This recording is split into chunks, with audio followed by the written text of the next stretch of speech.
राजनीति से काम तक,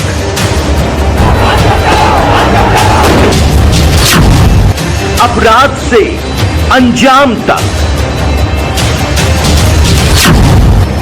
खेत से खलिहान तक, अब हर खबर पर होगी हमारी नजर।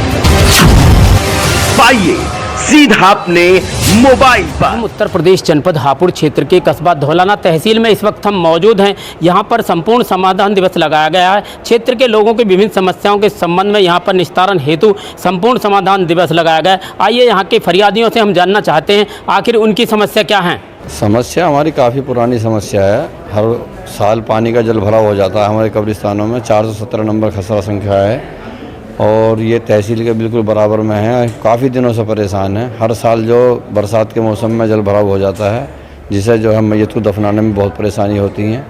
कई साल से परेशान है। आला अधिकारियों से कई बार हमने इस मामले में जो है एप्लीकेशन दे चुके हैं और संपूर्ण समाधान दिवस में भी कई बार हम आ चुके हैं, लेकिन सिवाय आश्वासन के अभी कोई हमारा निस्तारण नहीं हुआ है। हमारी प्रॉब्लम जो पहले थी वो आज भी बरकरार है। लगभग बरसात हुए हुए 1 महीना हो गया है, लेकिन पानी की समस्या जस की तस बनी हुई है। कब्रिस्तानों में पैर रखने के लिए कोई जगह नहीं है और कोई दुर्घटना हो जाती है, कोई मौत हो जाती है तो उसे हम दफनाने के लिए मृत्यु कहाँ लेके जाएं। हम बहुत परेशान हैं। चक्कर काटते काटते आला अधिकारियों के परेशान हो चुके हैं, थक चुके हैं।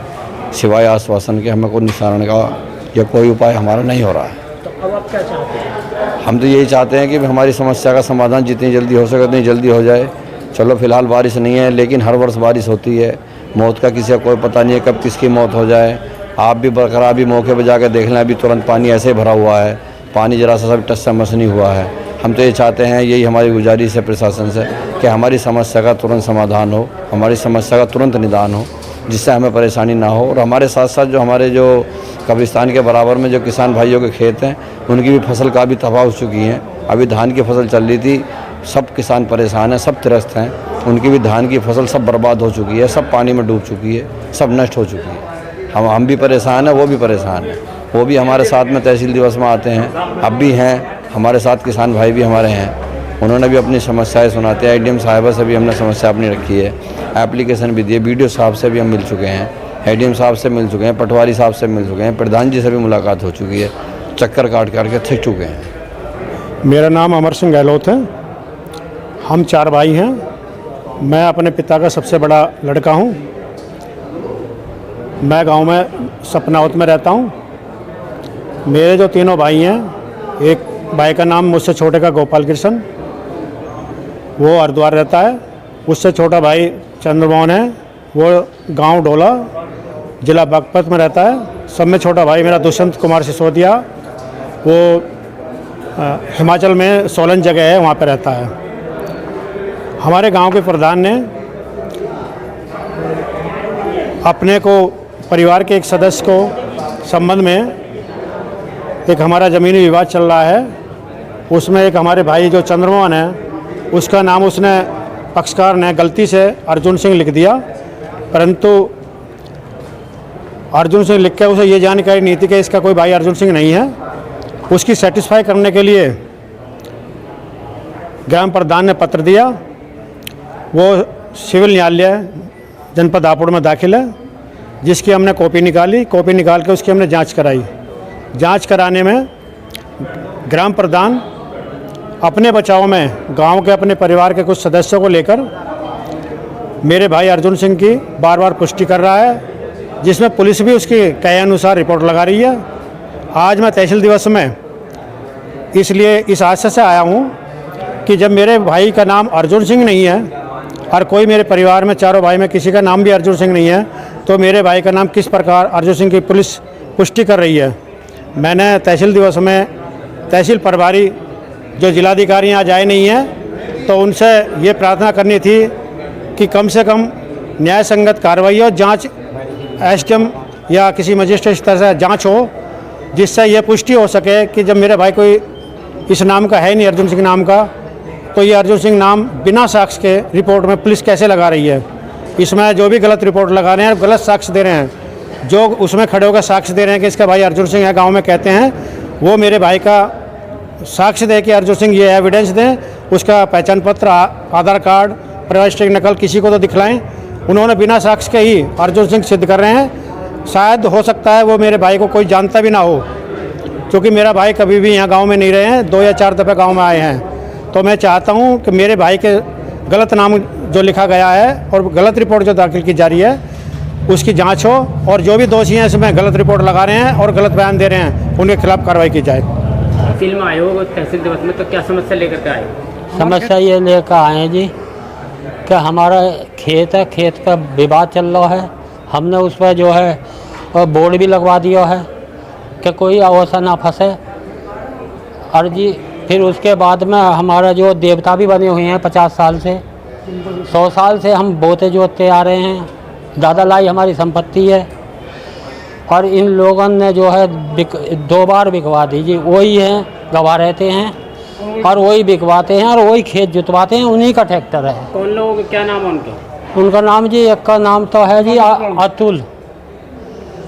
अतुल है, प्रधान है, और एक राजू है और एक सतीश है जी। जी हाँ। तो यहाँ तहसील दिवस में आए हो, क्या समस्या है फिर आपकी? क्या आश्वासन मिला अधिकारियों से? आश्वासन का जी, अब आश्वासन हम तो आश्वासन लेकर आए हैं। वो बोले कि हम आपकी मदद करेंगे। तो आप क्या चाहते हो? हम ये चाहते हैं जी, हमारी जो जब तक हमारा ये केस चल रहा है, जब तक कोई हमारा उसमें आपत्ति नहीं होनी चाहिए, हम अपना उस खेत को बोते जोतते रहें।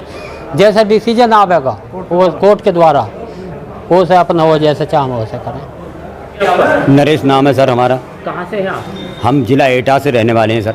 धौला में तहसील में आए हो, क्या समस्या लेकर के आए हो आप? इसलिए आए हैं सर के जनपद फिरोजाबाद के कुछ दबंग जो हैं गुंडे, वो हमको नाजायज़ परेशान, हमारी बच्ची को गलत शब्दों से गालियां देते हैं और उस पर हमारी कोई सुनवाई। तो हम यहाँ पर भागे आए, मजदूरी करने लगे। यहाँ पर भी हमको इसी तरीक़ा से परेशान किया जा रहा है। जो गलत शब्द बोले जाते हैं हमारी बच्ची से कि यहाँ से निकलिए वहीं घुसेड़ देंगे, और तमंचा दिखा करके इस पर मोबाइल पर डालते हैं, साले जान से मार देंगे तेरे बच्चों को।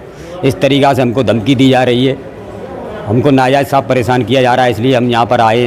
तो शिकायती पत्र दिया अधिकारियों को? हाँ साहब। क्या आश्वासन मिला है? उन्होंने कहा है कि हम पूरी सुनवाई करेंगे, और आश्वासन दिया उन्होंने कि हम आपकी फरियाद को सुनेंगे। ये नंबर 1 हमारी सबसे बड़ी समस्या है कि बस स्टैंड पर ठेका है और वहाँ पर 50 मीटर पर लड़किन का स्कूल है। ये शराब पी के बदतमीजी करते हैं, गाली देते हैं, और शाम को जाम लग जाता है। वहाँ रोज़ का काम है यही। ये लिख के दिया। नंबर 2 ये लिख के दिया हमने कि गन्ना सोसाइटी पे हमें खाद मिलना चाहिए। इस वक्त डाई ख़त्म हो रही है, कोई सुविधा नहीं है, किसान भगा फिर रहा है। अगर डाई गन्ना सोसाइटी में मिले तो हमारा पैसा वहीं से वहीं कट गया। नंबर 3 ये है कि बस स्टैंड पर स्टाफ नहीं है। वहाँ बुजुर्ग बेटी और जो महिला खड़ी रहती है धूम में, बारिश में, हमारी ये भी समस्या है। तो अधिकारियों से क्या आश्वासन मिला? अधिकारी ने ये कहा कि हम लिख के भेज रहे हैं और इसे महीना भर के अंदर आपको जवाब मिल जाए। जैसे कि एक्सरा मशीन है अस्पताल में बंद पड़ी है, उसका कोई भी सुविधा नहीं मिल रही मरीजों को, ये भी लिखा था हमने। मामला ये है, हमारे यहाँ गजट हुआ था 2014 में चकबंदी, तभी से हमारे गांव में विरोध है। सम्मानजनक शब्दों का प्रयोग करते हुए हम विरोध करते आ रहे हैं। कई बार ट्रैक्टर भर के लेके गए, डीएम साहब के यहाँ गए, एडीएम साहब के यहाँ गए, चकबंदी अधिकारियों के यहाँ गए, लेकिन अब तक वो निरस्त नहीं कर रहे हैं। उन्होंने हमारे गांव में खुली मीटिंग कई बार की है, अनेकों बार वोटिंग की है। उसके बाद भी हमारे गांव में 2 व्यक्ति भी ऐसे नहीं हैं जो कहते हैं चकबंदी हो जाए, लेकिन इसके बाद भी चकबंदी निरस्त नहीं कर रहे हैं। अभी तक कोई जानकारी नहीं। आते हैं अधिकारी लोग, कह देते हैं हाँ हो जाएगी, हुई तो है नहीं अब तक भी। उसके बाद 284 एफिडेविट दिए गए सत्यापित करके, उनके बाद में जांच हुई। जांच के बाद भी पता लगा कि वो सारे सही हैं। इसके बाद भी चकबंदी निरस्त नहीं कर रहे हैं।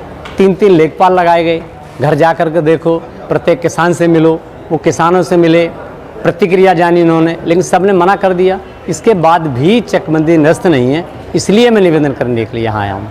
तो अधिकारियों से क्या आश्वासन मिला है? अधिकारी आश्वासन कहते हैं कि नहीं, हम रिमाइंडर भेजेंगे, अब की बार चकबंदी निरस्त हो जाएगी, ऐसा कह रहे हैं। तो अब आप क्या चाहते हो? हम तो चाहते हैं चकबंदी निरस्त हो जाए हमारे यहाँ की।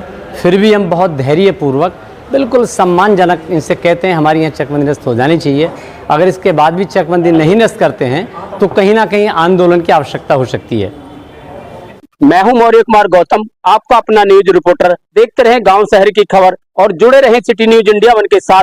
हमारे चैनल को लाइक करें, शेयर करें और सब्सक्राइब करना ना भूलें।